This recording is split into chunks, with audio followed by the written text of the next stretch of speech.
No good news. Shit, I'm still eating these fucking Walkers. No good news. Okay, we're back for Uncle another Ben. day. For another day. For real. The Reverend, Uncle Reverend Ben, Jay right here. and the Ben. Yeah. Let's get straight into it. You said you want to say you want to talk about Joshua Brown? Yeah, segue because obviously we were talking about Botham Jean before. Oh yeah. I'm talking about forgiveness. Yeah. And all of that stuff and Jesus. And yeah, so now I want to segue into that, like, because obviously that happened, and I think there's this other guy called Joshua Brown who testified. Yeah, witness. Yeah, as a witness against the cop. And then obviously 2 days later, well, it's not even obviously, that one spun me, I can't even lie. But yeah, 2 days later, he was found dead, like in his apartment or like his apartment car park or something, with multiple gunshot wounds. I mean, looking at it from my point of view, you know, it's a case of the snitches get stitches, you know. No, I'm joking. There's really that. I don't know. I hear that, but it was a white cop that shot him. What's that? I hear that, but it was a white cop that shot him. That shot. Botham Jean that was testifying against. Yeah. So do you think? Obviously, still snitches get stitches. Yeah. But when it's against is it snitching against? Can you snitch against the feds? Yeah, they're a gang. You have to remember the way these guys operate. They operate together. Whatever kind of madness happens within each other, they're gonna try and hide it and squash it so that the general population, the civilians, let's call them the civilians, don't know what they're doing. And they've been doing it for years. So we have to treat them like a gang. I mean, I don't feel threatened by police, especially in this country that we're in. But I can understand why people in America are apprehensive towards the police, because you can be in your yard eating ice cream and someone can rush in and shoot you dead and only get 10 years. Yeah, and then even if you testified as a witness against that, you get 10 shots. You end up dead. Oh, that's a sticky one, man. That is really, really, really sticky. But the way they must have painted it afterwards, right? So obviously, the guy's dead, innit? So they were like, was it Dallas PD? Must have released a statement saying they've caught the suspects, or they have suspects or something. And the story was basically these men must have drove from Louisiana or something. I don't know, someplace out far. Must have been 500 miles. Yeah. Okay. Long thing. And they must have drove all the way out to my man's yard to pick up some weed, innit? Wait, so these men have managed to spin it into a drug thing? Okay, continue. But wait. Remember Dave Chappelle? He said you sprinkle some crack on him and get there. Nah, continue. It's true though. Oh shit. But yeah, they must have driven 500 miles obviously to get weed. And I'm even thinking like, this must be some mad weed. First of all, yeah. This must be mad. That's a lot of petrol, you know. That's a lot of petrol. I don't care how cheap it is. Like for a man to drive 500 miles for bud. Woo. Got a file. For real. So obviously, yeah, these men must have driven down to pick up this bud, and it was like, what, your classic drug deal gone wrong. And like, instead of these men to settle it, normally they whipped out the straps.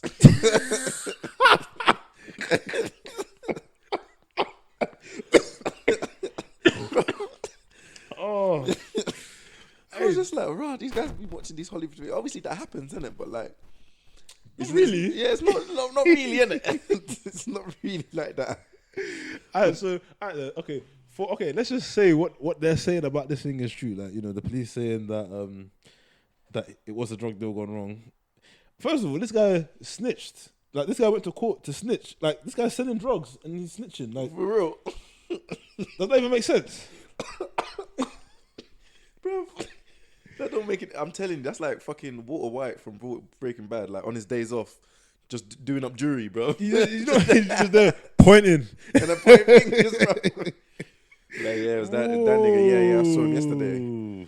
Like, but look, that honestly don't make any sense to me. Nah, that's a bit And mad. I think they must have said how the gun used was his own, so they must have gone there. Something happened. His own gun was used against him, but so they took the weapon, so they don't have a weapon basically. And then they realized it was a drug deal because they found the weed. So these men drove 500 miles, killed this guy, took his gun, and then left the weed that they drove 500 miles for. And then the police must have clocked him like, oh shit. And they did this whole thing. Bro, it's actually mad. So obviously when they feed you a story like this, innit, you can see how people are looking at it and being like, swear down. Yeah. It's not really. You know, I'm about this forgiveness thing, but you know, when you come up with narratives like this, This is the thing. Are you still about that? See, it's harder for me, bro. It's hard. Like I said, no. Look, for me, as far as I'm concerned, with the boy and his brother, like he forgave, and like you know, he's not burning no more. I don't know. I feel like if you forgive, then you won't be burning anymore. But for them to come out that story now with the snitch, yeah, I think that's just. I wouldn't say rubbing it in, but that's a bit mad. Like, come on, man. It is a bit mad, and honestly, I still think they paid his brother off, man. I mean, no whatever. Like, he looks like the kind of nigga that would take a check. Like, not even trying to be prejudiced. And spend those peas on Jordans.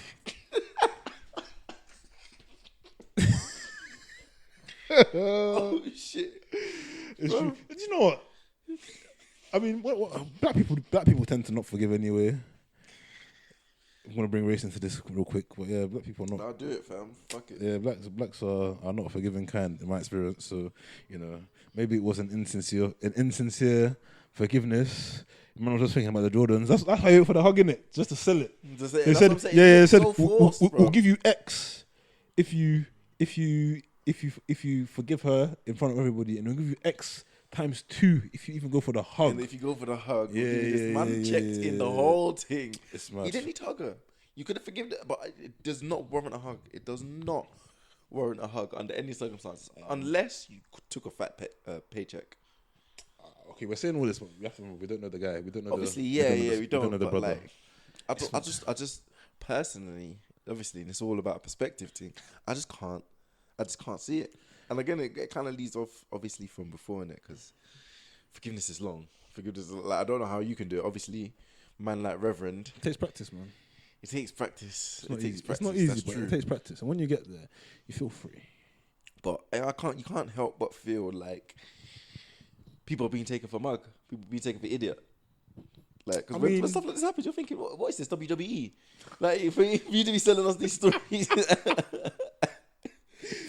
And I think the way Americans are as well, man, like they fucking over glamorize bare stupid shit. So when they come up with these stories, it's so stupid. Yeah, their storylines are a bit mad, and it doesn't even make sense. Like with the whole 9/11 thing, it's so dumb that it doesn't even make sense that these men hijacked the plane and took it, and then all your defenses were out on training, so no one clocked. They feed us what they feel like. You know what I'm saying? You just listen to this, like, wow, people actually believe in this.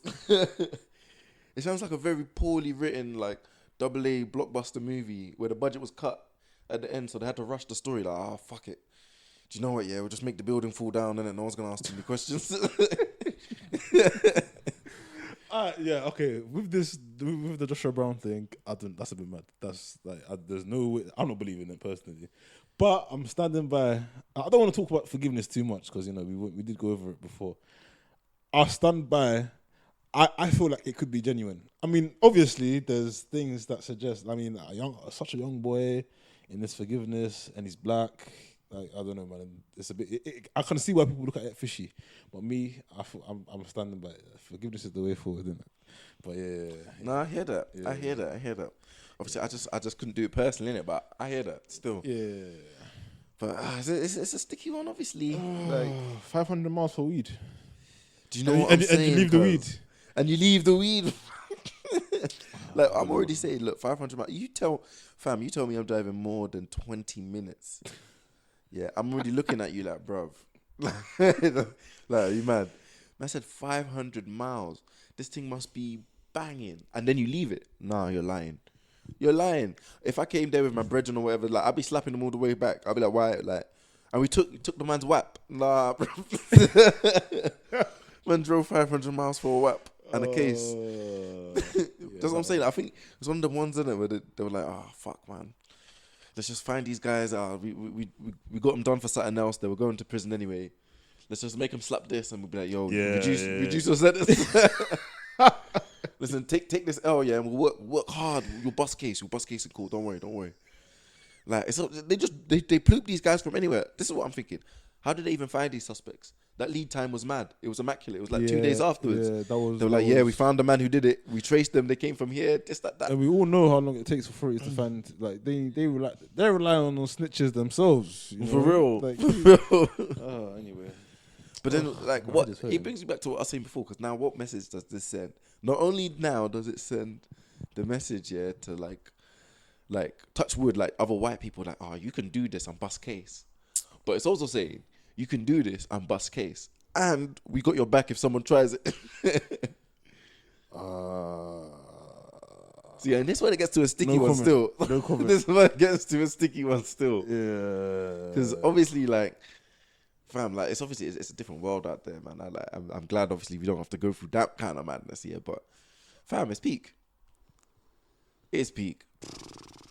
But then, obviously, speaking about the stuff we're going through, obviously, like there's knife crime in London as well, which is a bit mad. But this one is a bit different, isn't it? It's not like a racially driven, like, like a racial dominance kind of thing. This one's like, what's going on here? This is just, I mean, from the outside, and I have to say from the outside because, like you said, there's no indication from the outside as to what's going on. But from the outside, one can only hazard a guess that it's just young kids confused, young kids under some kind of evil influence. Jeez. Satanic influence. Jeez. And, then they're performing, it is a difficult one because I don't think, I mean, what would it take for you? Do you know what I'm hearing? I'm hearing that these kids, like, okay, so the boy that got stabbed in Stratford, in his school uniform, in broad daylight, 15-year-old boy who was stabbed. I'm hearing he was stabbed by a 12-year-old boy. A 12-year-old boy? A 12-year-old boy. Bruv. So, like, as a 12-year-old boy, what are you going through where in your head you feel like, okay, listen, this needs to be done. Broad daylight, he's in his uniform, his friends are there. It's not just his friends, all kinds of strangers, all kinds of witnesses. Everyone can see. Yeah. Just carrying out a despicable act like that. I don't know. I can't see. This is the thing. I can't imagine what's going on in the heads of these kids when they do these things. It's actually mad because I think it's a bit of two things. Like, because on one hand, I feel the whole age thing is becoming like almost less of an issue. Like, I feel that kids from around that age, let's say 12, even maybe younger, like 11, up until the age of maybe like 17.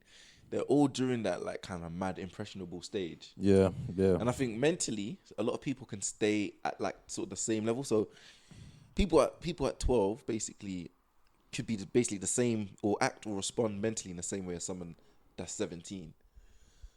So I feel like in terms of that can be like put upon you, and like that kind of lifestyle could be like not glamorized, but you're surrounded by it. So obviously you got your elders and that, and you're like all your boys. Yeah, all the boys like, I want to be like my man. Obviously you see my man with this, that, and the other.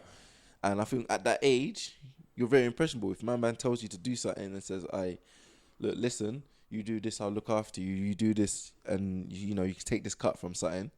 Obviously, man's going to be like, obviously I see my man doing it. I see him doing it. Yeah. I'm trying to be like this. This guy's had my back before. Yeah. Like, he bought me in this time. I owe him. And I think, obviously, you can be like that from the age of 12 up to maybe 17, 18. After that, obviously, you need to start looking at yourself and be like, if obviously man asks you to do something, be like, am I an idiot? Like, am I trying to catch this case? Like, and then you could be like, okay, like, I'm not going to do it. But I think kids are very impressionable at those ages, isn't it? So obviously it's mad. But at the same time, it goes back to like what did that kid get in return?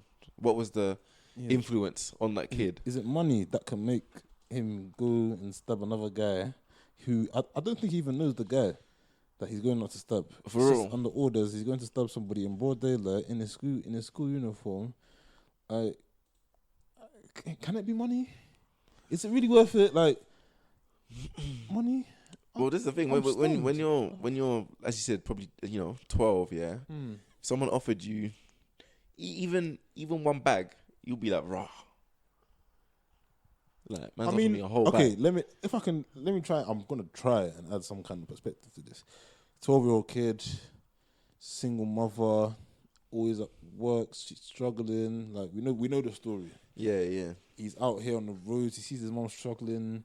It hurts him to see it, and he wants to do something about it.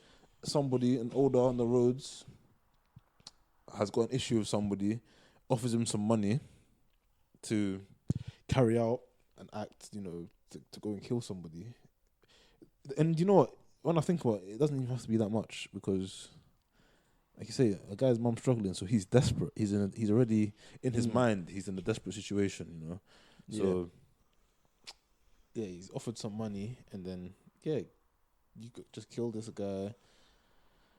But do you think it's more? Do you think it's more than money? Do you think it's like, you obviously you do this and pride? Yeah, we'll look after you. You'll be known as this guy, and no one will fuck with you and this X, Y, Z. Or like, do you think it's just do you think there's like a business? It could be. You know what you just said there. It could be. It's an ego. It could definitely be an ego thing. I feel like if you're an older, giving out orders like that, you need to play on a young person's ego.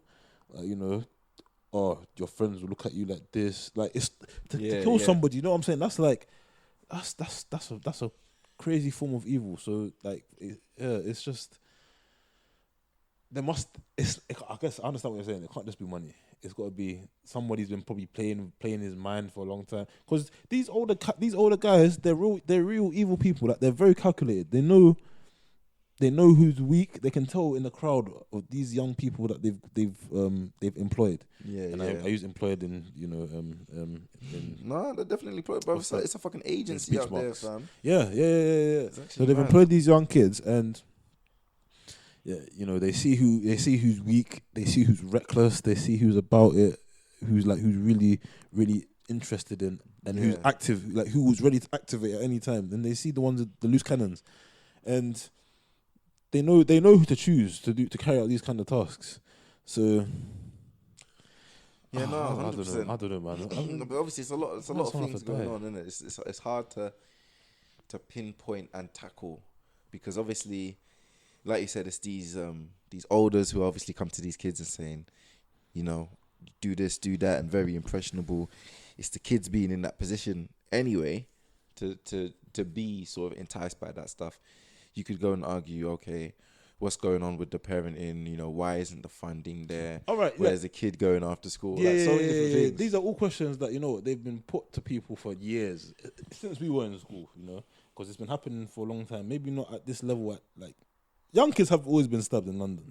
Yeah, as far as I can remember, since I was in secondary school. Oh yeah. But what's the solution? Like, what can we do about this? Because I'm not gonna lie.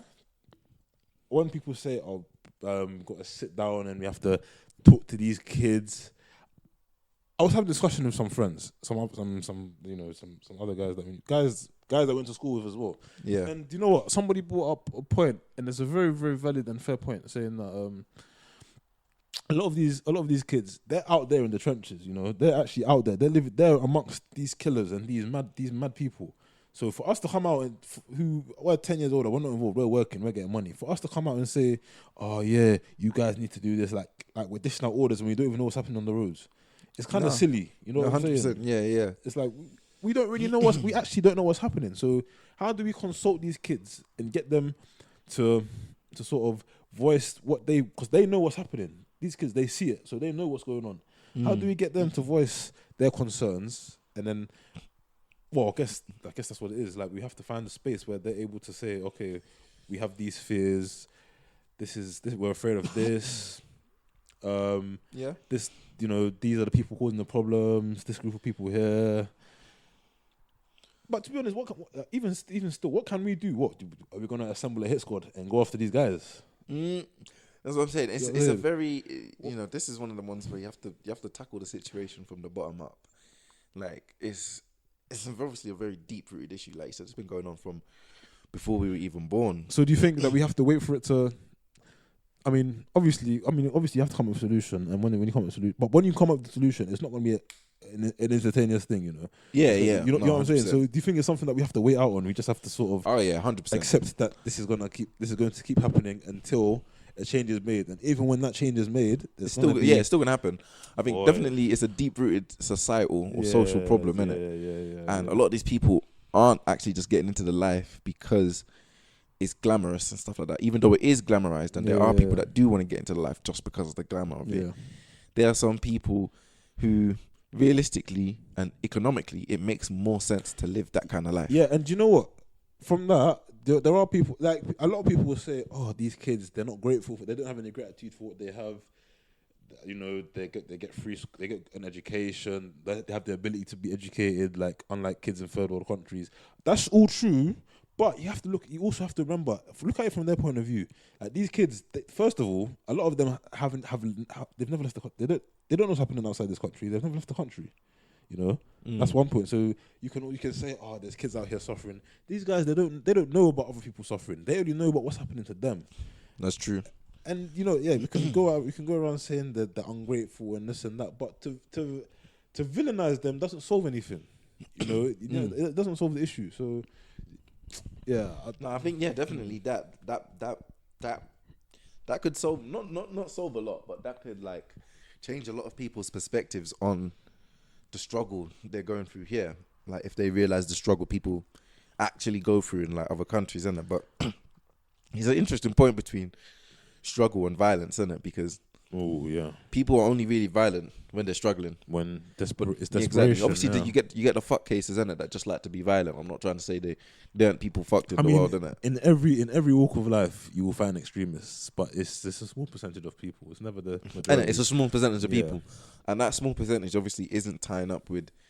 I guess personally, isn't tying up with the frequency of the murders and stabbings that are happening. Yeah. So obviously, it's more of an issue than these guys are just trying to say, "Oh, it's these guys more are than fucked." just man. It's more than just mad guys. Yeah, exactly. It's more than just mad guys, isn't it? Yeah. So I definitely hear that.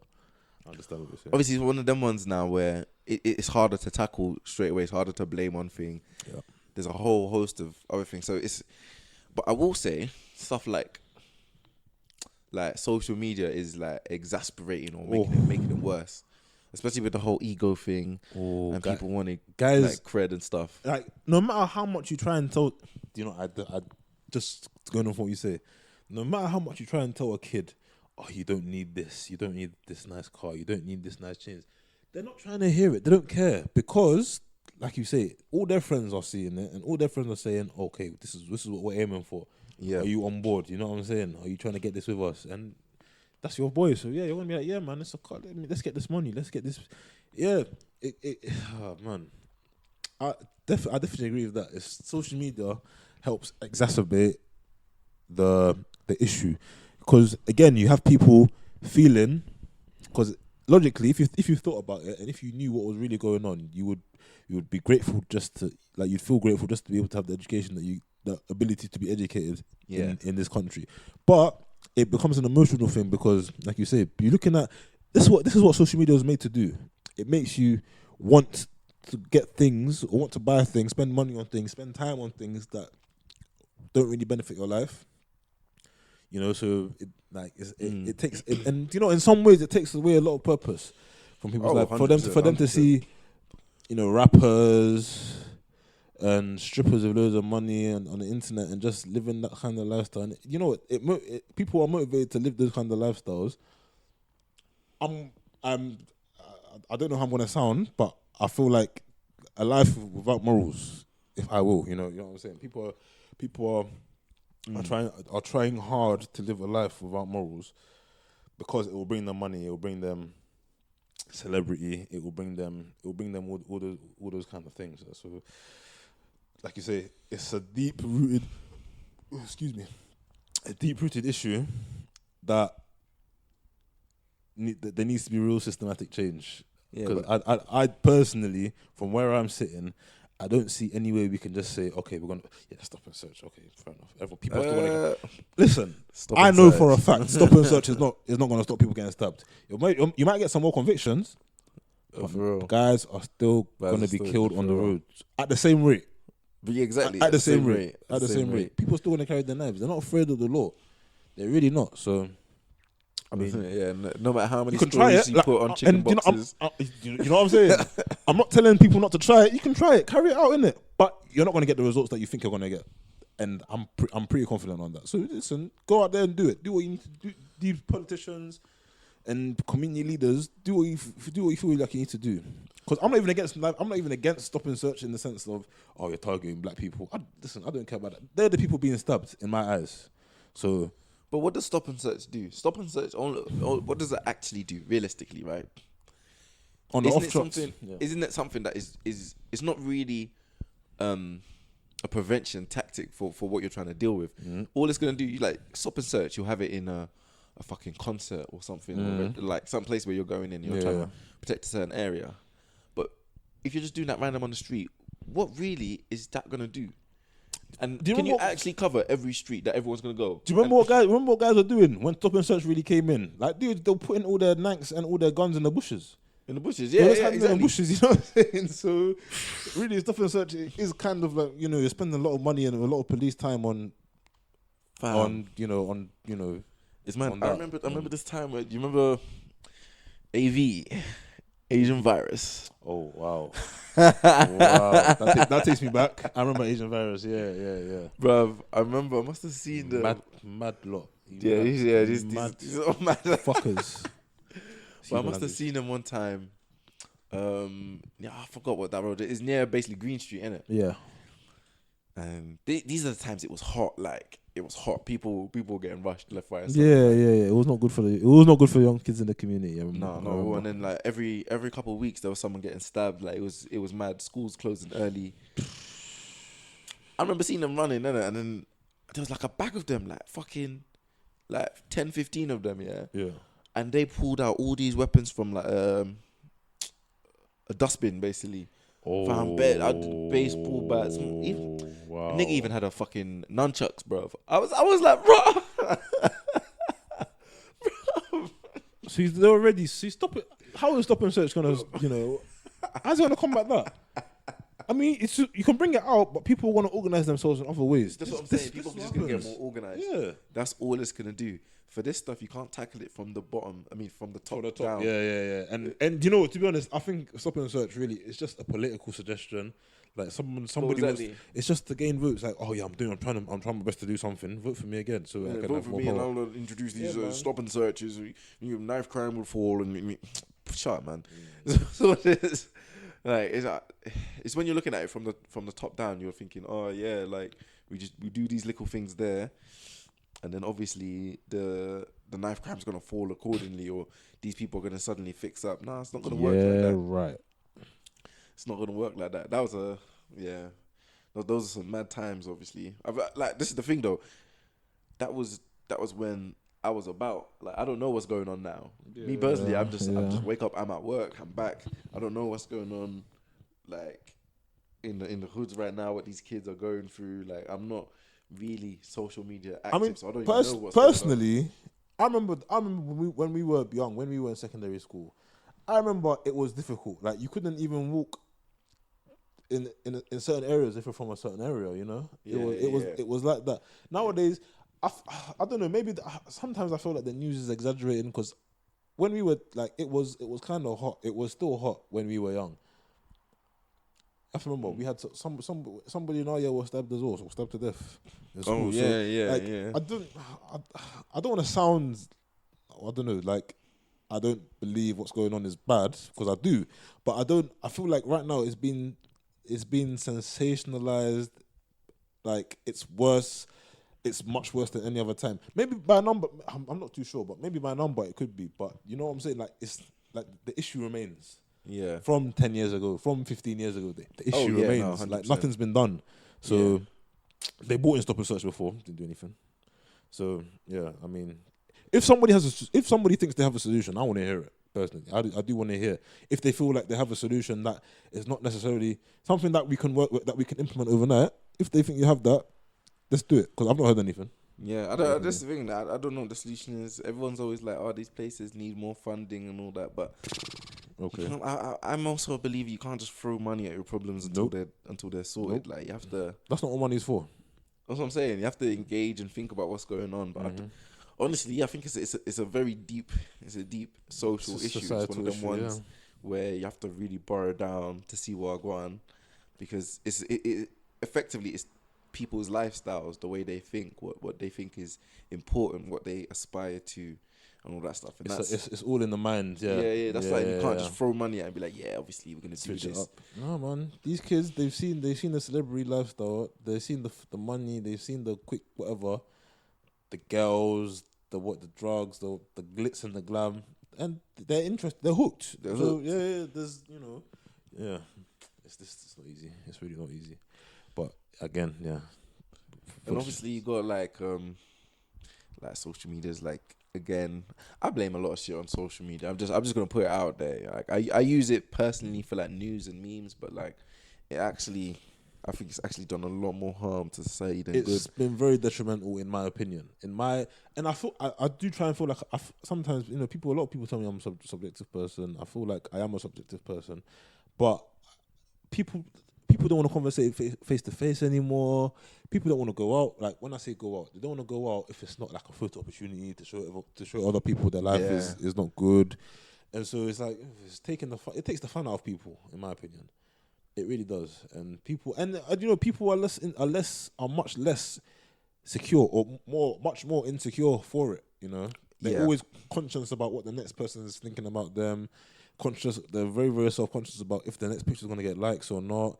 And if it doesn't, it puts them down. And it's this theme. And it's like what do you call it? It's what do you call it? Like, when you do something, then something happens more, then the next, then you do it again and it happens more. What do you call that? I'm forgetting. Well, I know what you're trying to say. Yeah. I don't even know. It's almost like a snowball effect kind of thing. Yeah. See, the Henny's got to me. The Henny's talking to me.